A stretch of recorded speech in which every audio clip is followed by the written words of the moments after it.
Recotopia, episode 98. Today's big recommend will be Collateral. I'm joined by Aaron Dicer. Hey, that's me.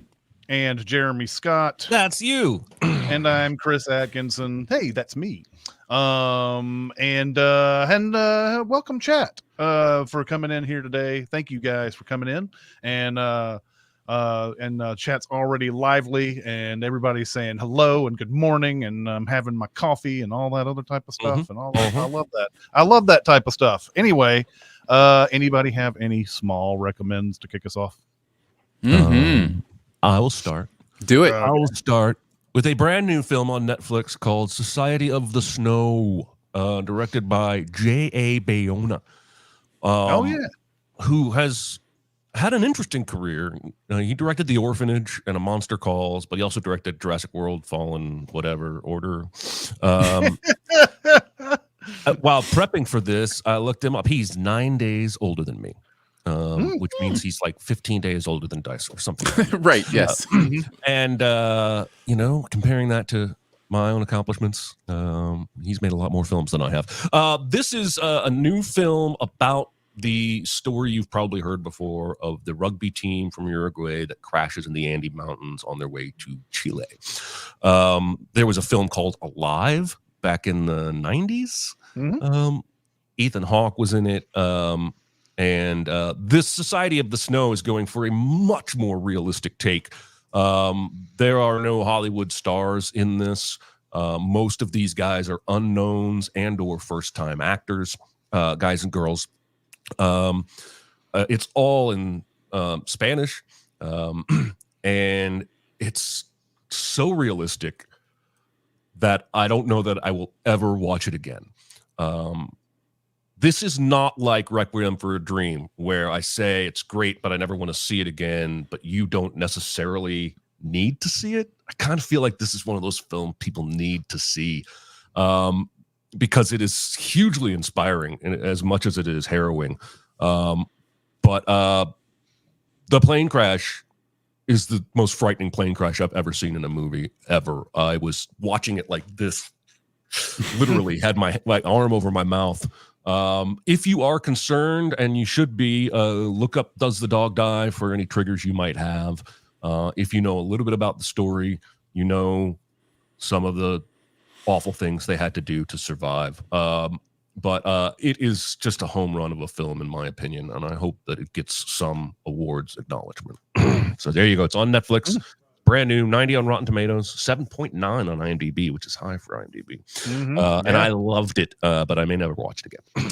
I agree. It's kind of like United 93 in that way, right? Where it's just like this important, inspirational movie that you just don't, like it's just hard to watch. And this one is like that as well. Unless Chris doesn't think so. Chris, what was the I didn't see the movie, but one of our chat, Josh, says Jeremy again with the food recommend. Oh my god! Oh no! I wondered why you were laughing when I mentioned United 93. No.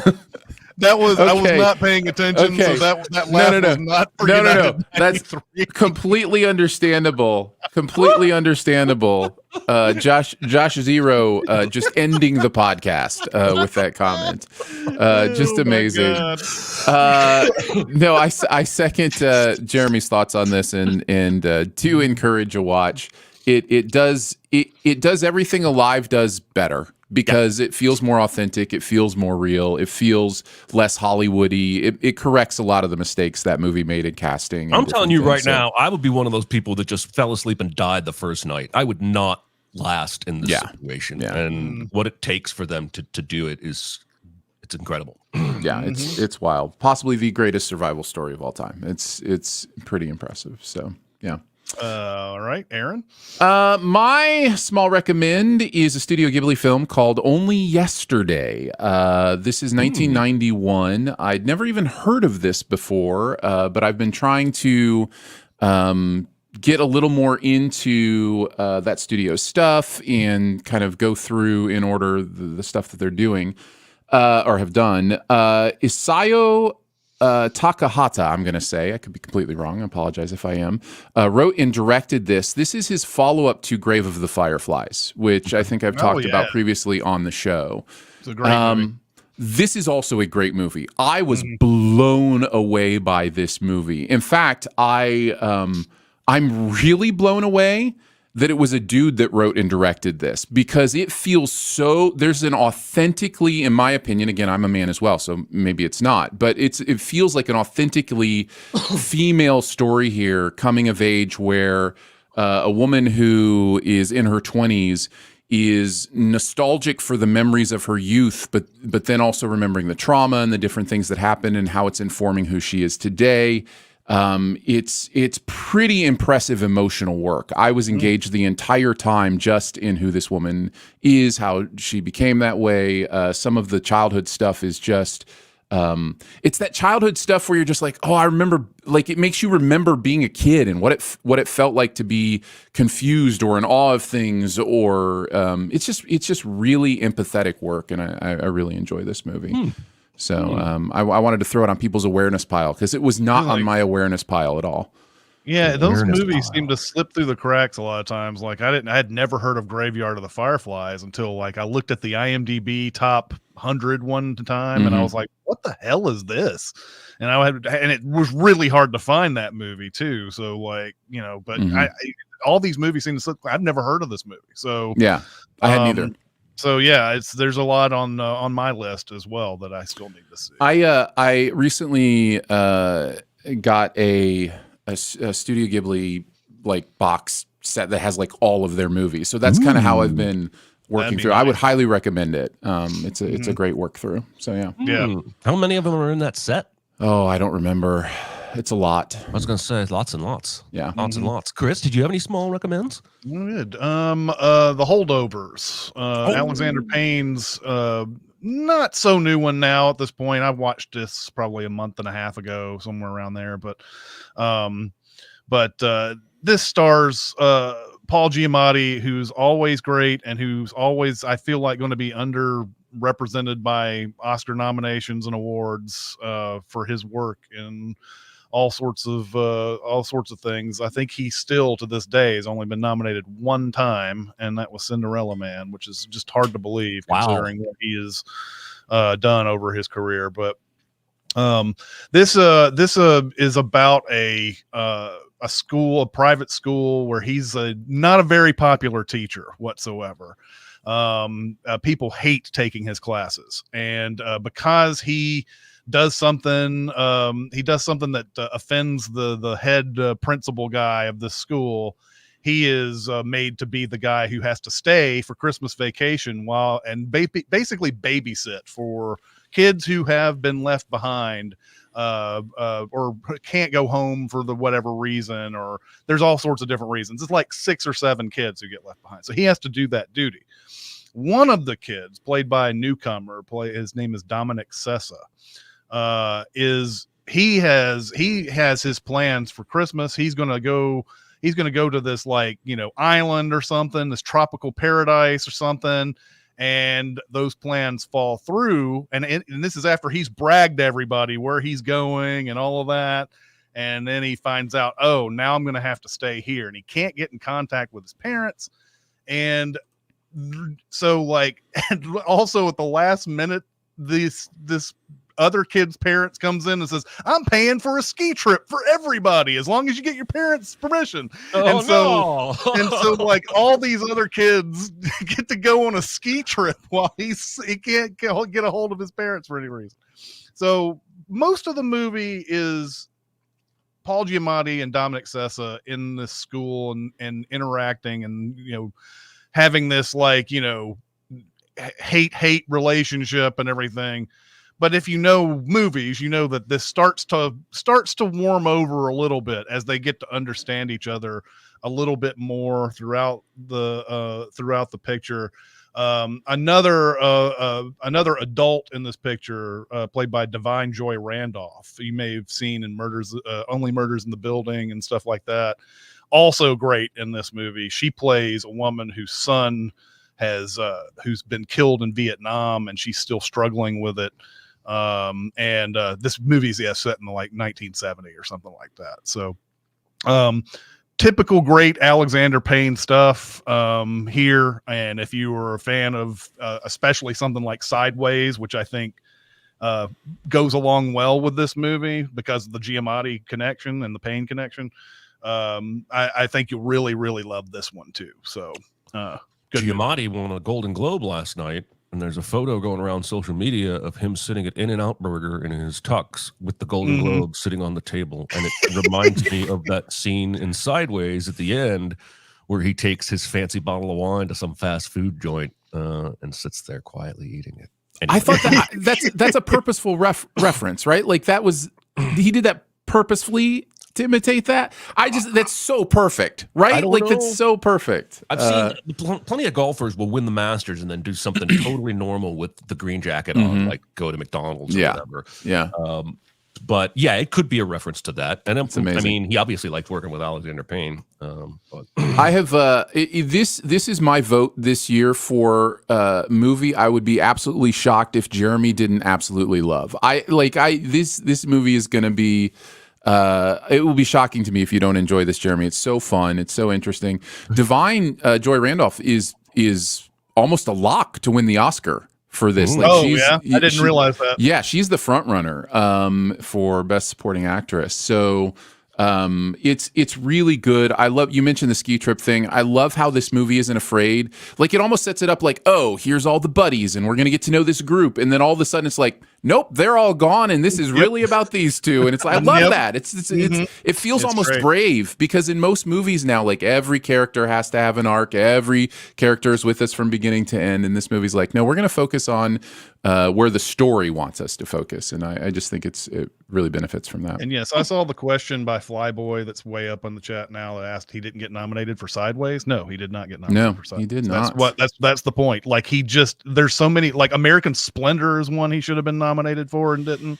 Sideways is one. For Private Parts. God, he could have been nominated for Private Parts, which was one of his first big role movies anyway. But anyway, okay. Well, we're on our big recommend, which is Collateral, and it's Jeremy's. So take it away. Oh shit. This was my recommend? I'm just kidding. I have not seen Collateral in many years, probably 7 or 8 years, and boy, did I have fun watching this movie again. Michael Mann absolutely owns LA at night. There's nobody that can shoot that city at night with mood and action and character development. I came away with even more appreciation for his directing style. We open with Tom Cruise, whose name is Vincent, also played a character named Vincent in Color of Money. There's your trivia for the day. He's at an airport and he bumps into Jason Statham, and they both drop their bags and pick up the other person's bag. And talk about characters that stay with us from beginning to end of the movie. Jason Statham is not one of them. He is gone after this. I was confused. I had to go check. And he was certainly famous and starring in movies at this point. So this is either a favor or a cameo or a happy little coincidence. But Jason Statham is obviously giving Vincent some stuff he couldn't take on the plane. I wonder what it could be. Then we cut over to Max, the cabbie, Jamie Foxx. Jamie Foxx spells his name with 2 X's, and I found myself in my notes spelling Max with 2 X's for about half the movie before I realized what I was doing. This is his first of 2 Maxes, because he plays Max in Amazing Spider-Man. He does. And, then later in No Way Home. So he's coming on the evening shift for a taxi company. You can tell he's a little bit of a clean freak because he Windexes the dash and the steering wheel, although I would do that too if I shared a cab with any other drivers. He takes a little postcard of a tropical island and puts it in the visor, and we will see him later look at that for moments of peace and zen when his customers, like Sherilyn, I think it's Sherilyn Fenn, get too obnoxious. And one of his first passengers he picks up is Jada Pinkett. And we'll find out later. Actually, that was Debbie Mazar. Debbie Mazar, not Sherilyn Fenn. Yeah. Sorry. Yeah. There's always, every generation has 2 actors, female or male, that I get confused. Yeah. So I love this Jada Pinkett intro because, and I wonder if it's a direct reference, but she bosses him around on what route to take, exactly like Holly Hunter does in broadcast news. Like, take this, take the 5, then take it over to this, then take Garden down to, and it's just hilarious to me. And maybe that's just a common taxi passenger, and that's why it ends up in multiple movies, but it felt like a reference. He thinks there's a better route, though. And so they make a playful bet on it. And he, of course, ends up being right. I would never bet against a cabbie on what route is fastest, no matter how much time I've spent in a city. That's just dumb. He's right. They get there faster, and she's impressed. And he tells her a story about how he's just driving this cab till he can get his own limo company up and running. And as they part, he gives her his island postcard so she can take a mental vacation, because she basically admits to him that she's terrified every time before a big trial. And she's touched by that and gives him her business card. This will be important later.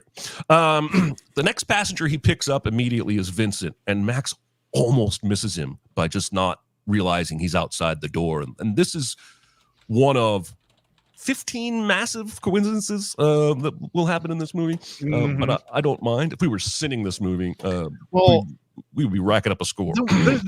There's at least one that I was thinking, oh, come on. But then I realized, this actually could happen, but there's several others in there that they can't.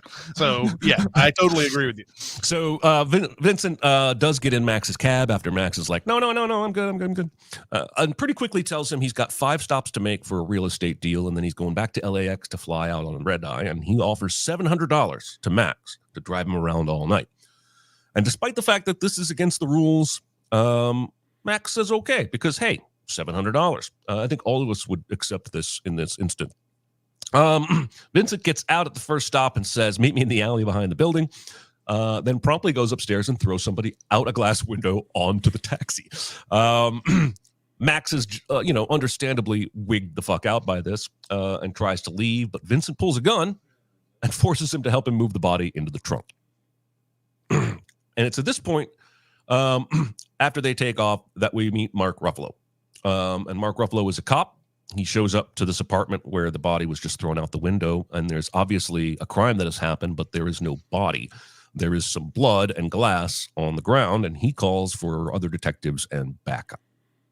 Next, we see Max and Vincent again, and Max is freaking out, but Vincent is basically saying, I'll kill you if you don't help me, so help me. And then they get pulled over by cops. And I don't know that this is a coincidence, but it is a huge favor from the universe that right as the cops are about to make him open the trunk, they get called to a more important call. One of the big ones. That's a big one. Because Vincent is saying to him, if they open that trunk, they're going inside. And what I love about this Vincent character, the way he's written and the way he's played, is he pegs Max's character immediately as a man of conscience, a man who can be manipulated based on his conscience and morality. This is a guy who doesn't want to see any innocent people die, even these cops. But the cops get called away. Hooray. And they are able to continue on to the next stop. While Vincent is up murdering victim number 2 in a penthouse, he zip ties Max to the steering wheel. Max honks and flashes the lights. This is the most realistic part of the movie, in my opinion. People who see him flashing the lights are not coming to help him. They're bad people who want to harm him and steal shit. And he is, of course, zip tied to the steering wheel and can't help. But Vincent arrives just in time, and in a very cool scene, kills the bad guys.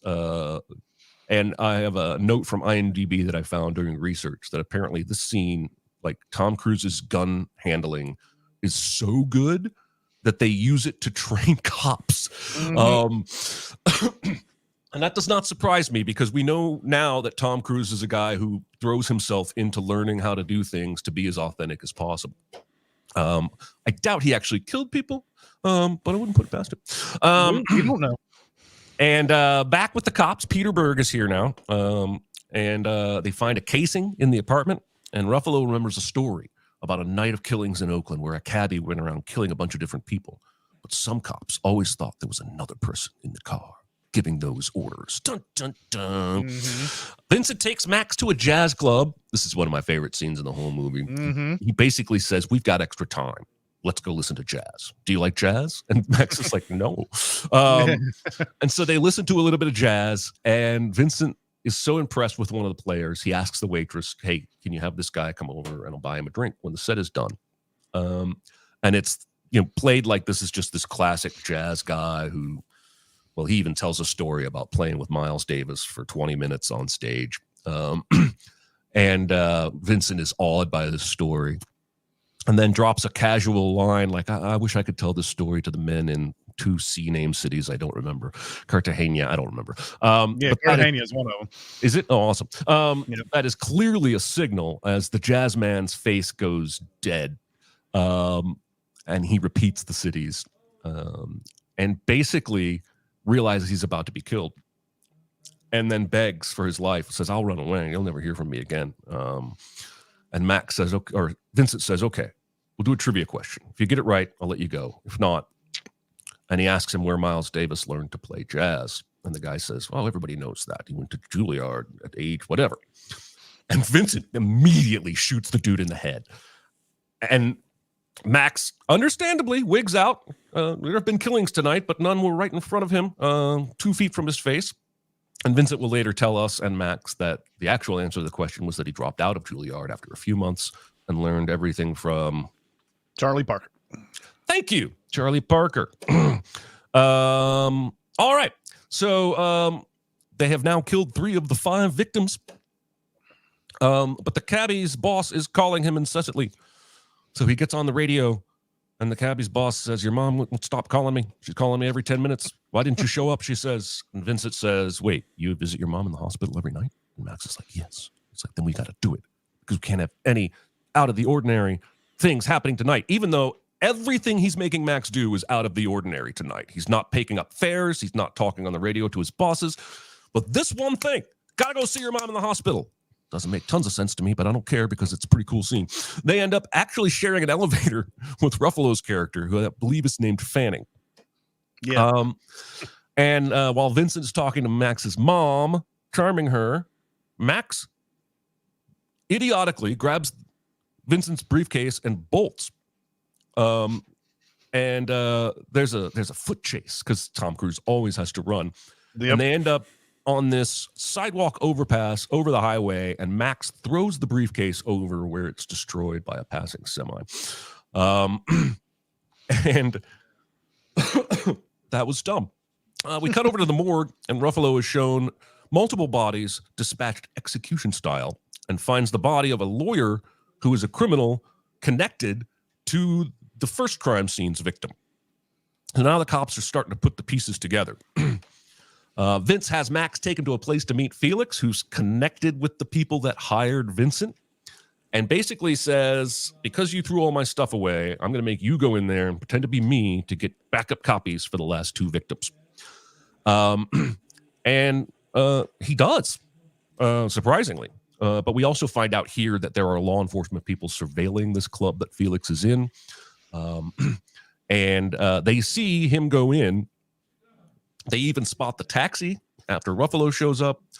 They spot the damage on the taxi. They grab the license plate for the taxi. So things are going to get hot. Inside, Max is finding some kind of inner will and drama training from high school. And I suppose this is all adrenaline. But he actually turns into the guy he needs to be for about 30 or 40 seconds. Shows some confidence and is able to get the backup files on a thumb drive. But by now, the cops have analyzed audio of him entering, calling himself Vincent, and they have figured out the next possible target. And there are air and land units headed to the same place as Max. It's a club called Fever. And this is a pretty cool scene. The guys that Vincent hired, or the guys that hired Vincent, are also on their way to the club so that if Vincent messes up, they will kill him. But don't forget, they think that Max is Vincent. It's all very convoluted. Before they get to the club, Max and Vincent have an incredibly symbolic encounter with a lone coyote. And then they move on to the club. The club scene is absolute chaos, but it's chaos that from a filmmaking standpoint is controlled. Even though you don't know where everyone is precisely at all times, you know enough to know enough. And Vincent gives Max instructions to use him as a decoy, sends him out on the floor, and then slowly starts taking out the private guards of this witness that he's trying to kill. And then he assassinates the witness. Fanning, that's Ruffalo's character, finally realizes that Max isn't Vincent and walks him outside to safety, only to be immediately assassinated by Vincent in one of the more shocking moments of the film. Mm-hmm. He forces Max back in the cab. They take off, but now there are multiple helicopters in the air looking for them. They bicker in the car, and eventually Max is convinced by Vincent's philosophy of life that nothing really matters and intentionally wrecks the car so that he can get away. He does crash the taxi, but Vincent runs away, and a single cop shows up, and he's super helpful at first. He's like, "No, dude, you've been in a car accident. Sit down, relax." And then as he's checking out the car, he sees the body in the trunk, now that the trunk has been popped partially open by the accident, and starts trying to arrest Max. But in another of the biggest coincidences of my lifetime, as Max is about to be handcuffed, he looks into the crashed taxi and sees that Vincent's files have spilled, and there is the name and photo of the next victim. And not only that, it's Jada Pinkett from the beginning of the movie. Yeah. He got her phone number. So he overpowers the cop, grabs a gun. He repeats Vincent's line here from earlier, telling the cop, "When did this become a negotiation?" And I think that's pretty awesome. Mm-hmm. And then he can't get a phone signal. This is 2004, so I'm willing to forgive cell phone signal issues because they were real back then. And he ends up in a parking garage, climbing to the top. And he's actually at the foot of the law building that Jada Pinkett is in. And he finally gets a signal, and he calls her.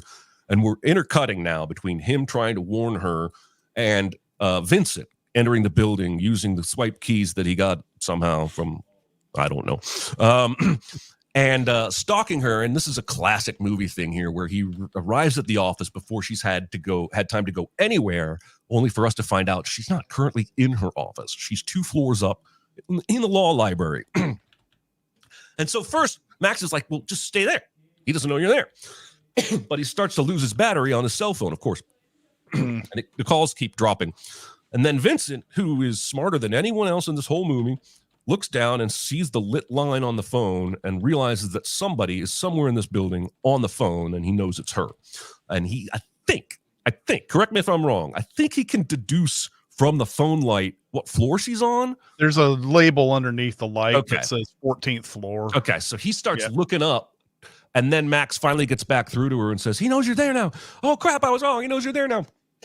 And the phone dies, and there's no choice but for Max to run in there and try and save her. Max shows up just as Vincent finds her and shoots Vincent and runs off with the lawyer. But then there's a chase because, of course, Vincent isn't dead. There's an awesome moment where Vincent throws an office chair through a pane of glass and then goes to jump over it, but actually lands on it and falls awkwardly over to the side. And I did read that was a complete accident that the director loved, so they kept it in, which I think is awesome. They take the elevator down. Vincent takes the stairs. I'm not sure what's going on there. And also Vincent has like a weird ability to know which direction they went. But he follows them. They end up at the subway, and I need your guys' help here because they go down to the subway main floor. They look at a track where there's a train, and then Max looks down, and there's a second subfloor, and they go down there. Vincent comes in at the same staircase and ends up not going downstairs and going straight across and jumping a track, and then somehow they're all on the same train. And I don't know if the movie is saying Max and the lawyer went back up the stairs on the other side, and that's why they were crawling on their hands and knees to get into the train on the main platform. I got a little confused with the editing there. That's one thing I did not notice, so I have no idea. It could also be just saying that since they're on the second floor, we just assume Vincent went down to the second floor as well. They just didn't show us. Yeah, so going down the second flight or something like that. They didn't show us that we're supposed to assume. Yeah, there's something cat and mouse going on there, like extra, sensory perception from Cruise's character to get to the right train that they're trying to do. I didn't quite follow it either. So okay. Anyway, they see him coming. They take off to the front of the subway car. There's a pretty awesome moment where the train stops at a station and the doors open, and they're kind of hidden from him right now.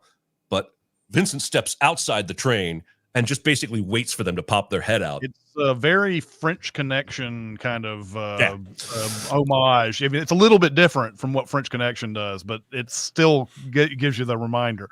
Yeah, and so they stay on the train, and the doors close, and he creeps closer and closer, and then the power of lights going off at the right time leads to a shootout where Max doesn't get hit and Vincent gets hit. It's wild. And then Vincent struggles a little bit and sits down, and then he references a story he told earlier about a man dying on the MTA and it taking days before anyone ever noticed, and asks if anyone will notice him. And then he dies. And we do see the lawyer and Max walking a bit. But and that's how the movie ends, which is, to me, like, there's so much more left after this. Like, how does he explain this to anybody? You know, he's still going to be wanted for murder. After this, he still has a lot of explaining to do, for sure. Yes. All right, Aaron, Chris, what are your guys' thoughts this time through on Collateral?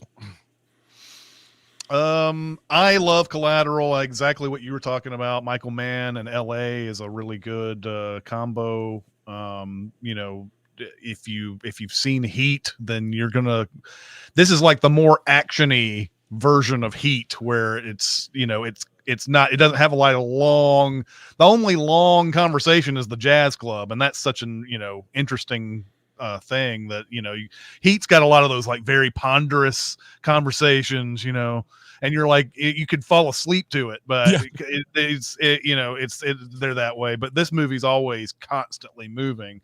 I think it's funny the coincidence of him not only seeing that Jada Pinkett is his next victim is one thing, but also I don't know if you're a drug cartel, what killing the prosecutor is going to do in this situation.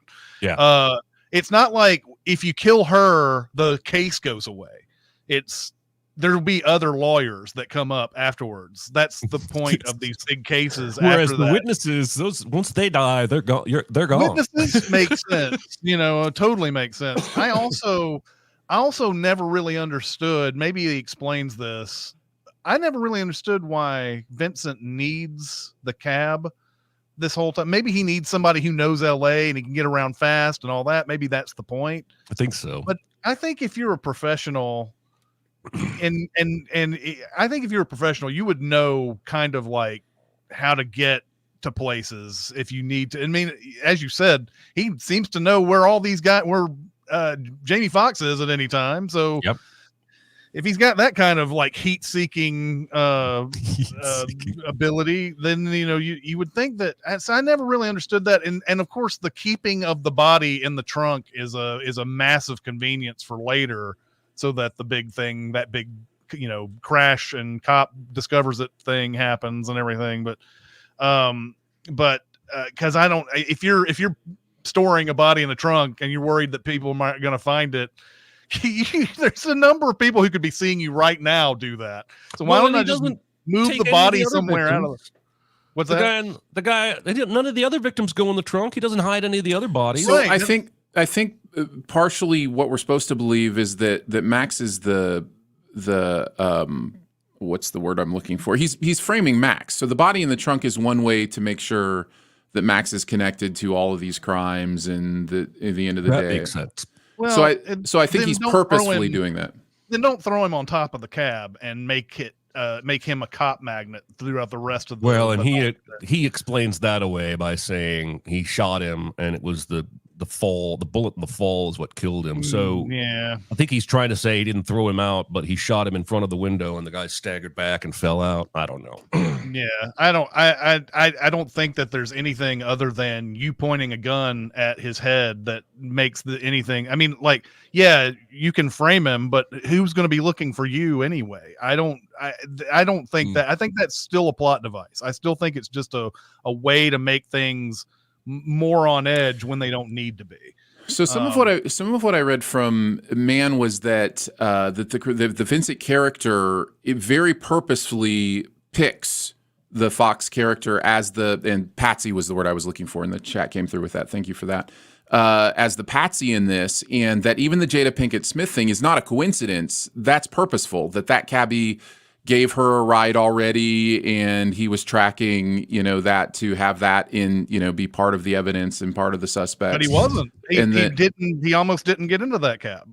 Yeah, and then the other thing was that Mann said was something about there's something early on where he says something to the Jamie Foxx character to see how aggressive he will be, so he knows if he will go along with everything on the night. So there's some framework laid there. I don't know that it's well executed. I think I think I'll settle on that. Like that's what they were going for, but I don't think it supports the weight of it. But correct. The one thing I do like about this, and I saw a comment earlier, like that said, this is the perfect scenario for a protagonist to be, to have an antagonist come in his life and make his life better. Because and I feel like kind of that's the point of the sort of the I think it's sort of the point of the movie, because I was sitting there thinking, gun to your head, what would you do all the way through this? Like, everybody keeps asking Jamie Foxx what he wants to do, and he's like, I want to start this limo service that's that's got all this awesome music and takes you to paradise and all this other type of stuff, and he's got the number of the hot lady and all this other type of stuff, and he's not calling, and Tom Cruise keeps asking him, why don't you go ahead and start your business? Why don't you go ahead and call the hot lady and get a date and blah blah blah. And he's just like, oh, I just want everything to be perfect. I want to make sure everything is right before I do that. And people who do that, and I'm one of these people, who constantly look for that perfect setting or whatever, end up not doing things because that's what happens to your life after a while. And, after a while, you're going to be looking at yourself at 60 or 70 and going, whoa, what happened to the time? And then later on, Jamie Foxx actually says the phrase gun to your head when he's zooming through LA and everything. And I was like, I feel like somebody asked Michael Mann or the writer of this movie, whatever, gun your head, what do you want to do with your life? And then they sort of patterned a movie all around that gun your head type of thing. Like, what are you going to do with your life if someone gives you like no choice to do it? You just think you just got to do it. So that's what I love about. That's the sort of the secondary reason why I love Collateral as well. I love this movie. It was an absolute joy to watch it again. It holds up for me. I think the thing that one of the things that Mann seems to do really, really well, not always, but mostly, is he really understands structure and how the visuals should impact the structure. So, like, this is a great script, by the way. So that's start number one. And I guess the guy who wrote it in college and then just kept refining it over the years and had a friend who finally encouraged him to turn it in. So you can tell it's been really refined and fine tuned, because the structure in this is lots of setups and payoffs. Jeremy, I think you used the phrase, this will be important later. Yeah. This is that could be the subtitle of the movie, Collateral. Yeah. This will be important later. Because there's just so much great setup and payoff in the structure, and it's and nothing feels wasted. I love the technical way Mann shoots some of the stuff, especially in that final chase. There are some shots with faces in the foreground that are just evocative in a way that a lot of filmmakers don't use. And There's also a shot again with a face in the foreground. It's Tom Cruise's giant face, and you've got the lights of the subway behind him. It's just this beautiful shot, and man is always looking for that stuff, I think, and using it well. And I don't think lingers on it too much either. One of the best shots, city skyline shots of LA I've ever seen in this movie. When they're on the car driving on that highway, and you see it into the right side and everything, is unbelievable. Man also does that stuff that I like too, where he films behind the head of somebody who's looking off into the distance. He does that in almost everything. Even Ferrari recently he did that. So it was just you can always tell it's a Michael Mann movie when you see the choices and the angles and everything. Yeah, that's good. I also like there's the way he frames the driving shots where Jamie Foxx is driving and Tom Cruise is in the vehicle. Cruise is to the left of the driver. You do not see people shoot car scenes like this. They put the person in the middle of the back seat so that they can be seen in a regular like rear view mirror kind of shot. And what that does is it gives this like sinister feel to everything Tom Cruise says to him, because he's completely out of his sight. He's sitting right behind him, and it just feels a little off. Just like stuff like that just really builds the tension, I think, in the feel of this movie. And just a few things that I noticed this time through. I also wonder why we haven't had a Collateral sequel with Jason Statham. It's perfect. It's right there. We know he's in this somehow, and that would be amazing. And he makes franchises that are just like this constantly. Like this is his right. wheelhouse. Exactly. Yeah. And like you said, Jamie Foxx has a lot of unanswered questions. So Jamie Foxx could be in it again, and this time Statham is the one that's driving him around. So yeah. All right, it's time for our super secret double feature. Oh my Aaron. God! What would you do that? Do you have more? I have more than one. In case you want to go first, just in case. I have one, but I did come up with a couple others. So. Okay, all right. I'll go ahead and go. I went with Drive. I think this is I pondered Baby Driver, because that character is a little more innocent in like getting pulled into something like Jamie Foxx is.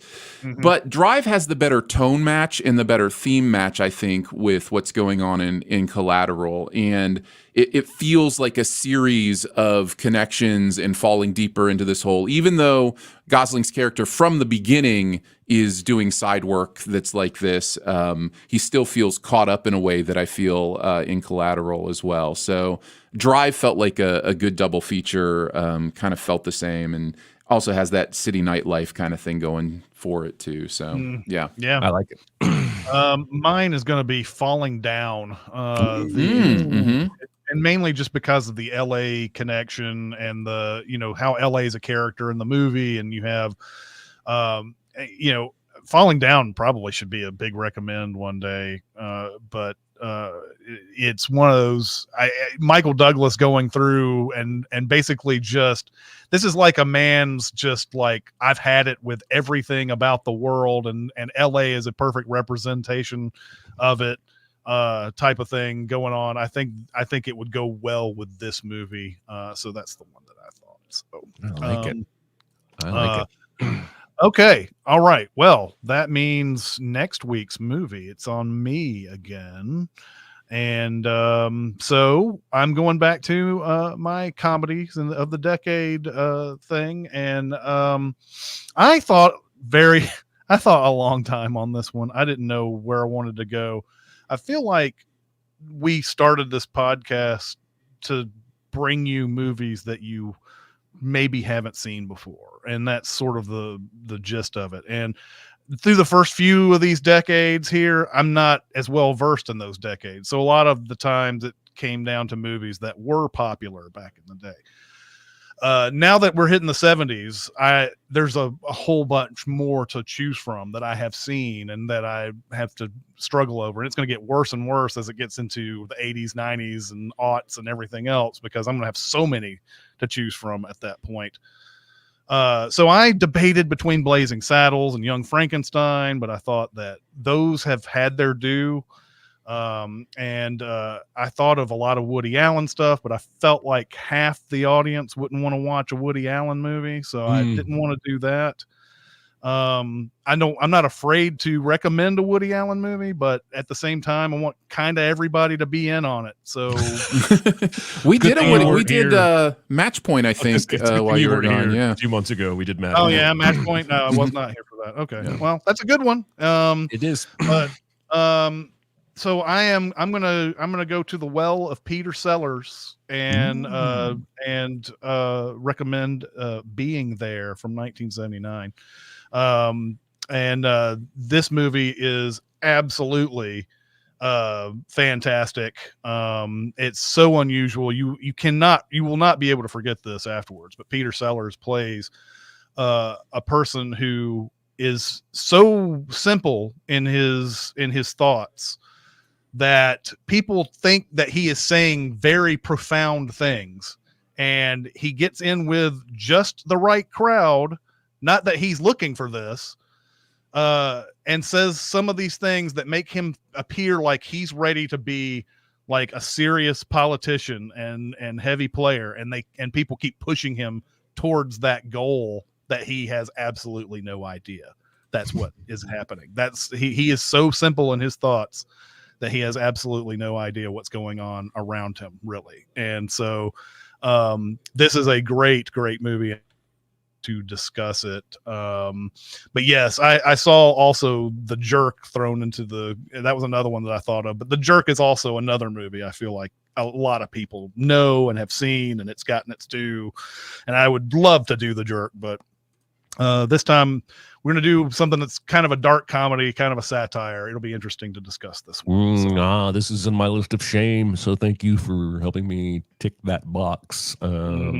I'm looking forward to seeing it. And I also thought of Kentucky Fried Movie for this, which is, the only reason I didn't do that is just because there are a couple scenes. There's actually a couple scenes in a lot of these movies that are just named.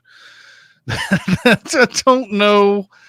I just don't know. And we're at a point where it's like, I'm not afraid to recommend some of these movies, but at the same time, it's just, let's do something like this that's got maybe a couple of offensive things in it, and not so stark and in your face. It looks like this movie is free on YouTube with ads.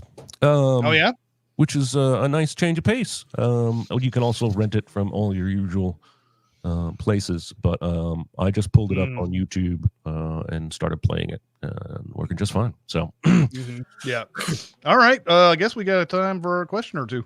I guess we've got time for a question or two. Famous last words. Let's say you are offered to do a show where you explore a country or culture with a celebrity co-host.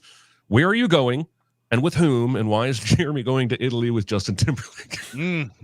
I might have said that I want to be friends with Justin Timberlake one too many times over the years. And that may not be something people want to hear anymore lately. I would like to tour Sweden with Stellan Skarsgård. Ooh, that's good. I feel like he probably knows the place pretty well by this point. I would think so. In that same vein, I am having Peter Jackson take me around New Zealand, show me all the sights and all the peoples. Yeah. I talked to my wife about going to visit New Zealand, and she looked it up on a map, and it was too tiny. wait, hold on. Wait, I'm very confused right now. What do you mean too tiny? It's too small. It's too small. But how does that impact wanting to go there? It feels like she might be swallowed if she went there. Got it. Okay. All right. Yep. It's so tiny, it's so far away from land.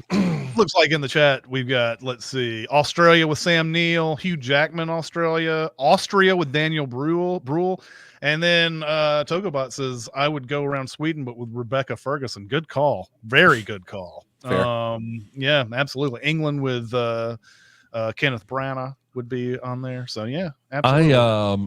I got two answers. If you trace my lineage back, it's like Scottish and French Canadian. So I would go to Scotland with Ewan McGregor. He has already done a couple of motorcycle-based travel documentary shows, so I think he would be really into this. But then I also remembered I really like food, so maybe I would go to Japan with a cuisine expert like Masaharu Morimoto of Four Iron Chef fame, to get a cuisine-based tour of that culture. Yeah. So yeah, I like all of our vacation ideas. Why don't we turn that into a show? Why don't we do that? I'll call Timberlake. Yep. I've got You call Skarsgård. Yeah. Yep. Okay. All I'll right, let Peter Jackson know. Let's do another one. Name a movie that was ruined by a bad ending, and name a bad movie saved by a good ending. Oh, wow. I don't know if the bad ending ruined these movies, but they certainly left you coming out of the theater going, I liked everything else. The Departed, of course, has one of the all-time like endings where you're like, by the time everybody's getting shot at the end, and then Wahlberg shoots Damon, and the rat shows up on the balcony. You're laughing your ass. I laughed my ass off with all these people getting shot. It's like you were expecting everyone to get shot. That's how ridiculous it was at the end. And Unbreakable has that just very abrupt, like after Sam Jackson like does that whole like reveal and everything, and it's like, da-na-na, there's the text. This is what happened to your characters. Goodbye. Thank you for coming to this movie. We ran out of film.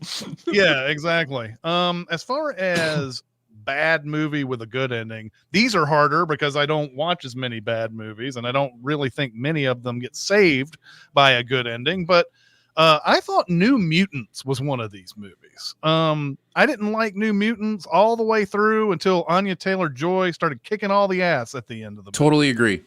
So that was pretty much, I was like, whoa, did I like this movie? Nah, I didn't like it. Which but movie? That ending was good. What? Which movie? New Mutants. Oh, yeah. I actually liked that movie more than most people. Mm-hmm. But yeah, that movie's weird. Weirdly messy, but likable. Likable and weirdly messy. Aaron?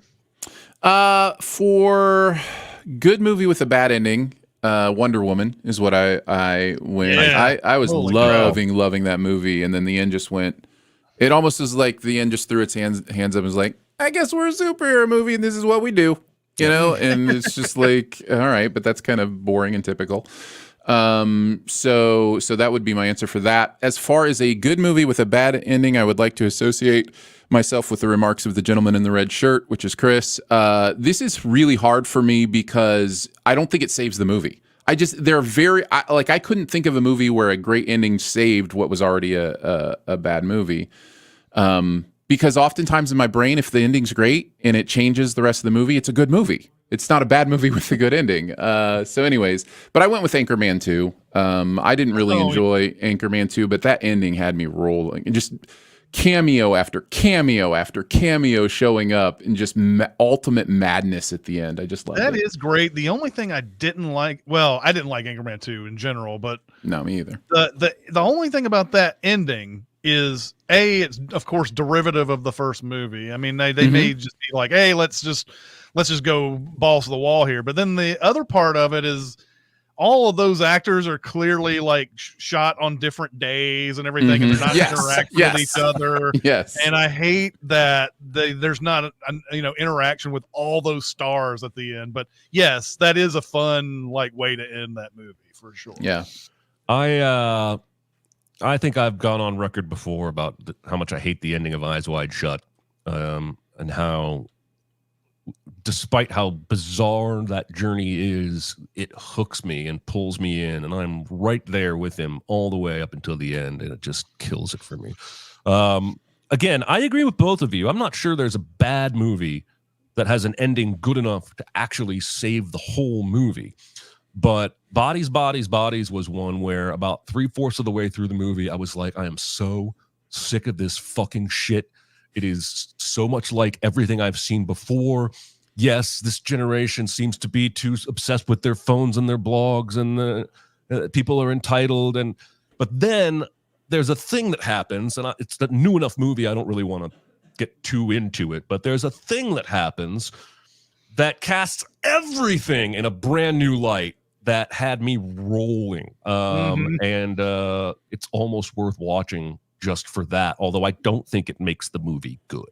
So there you go. Mhm. All right. Very nice. I think that's going to do it. You want to wrap us up, Chris? Yep. For some reason, I thought that you had another one, and I guess I misheard that or whatever. Like, No. I don't know if you said your good movie, bad ending in there, but Eyes Wide Shut. yeah, I did. I didn't. I don't think I think I zoned out or something when Yeah. you said Eyes Wide Shut. Anyway, all right. Well, that'll do it for this week. Next week we'll be being there.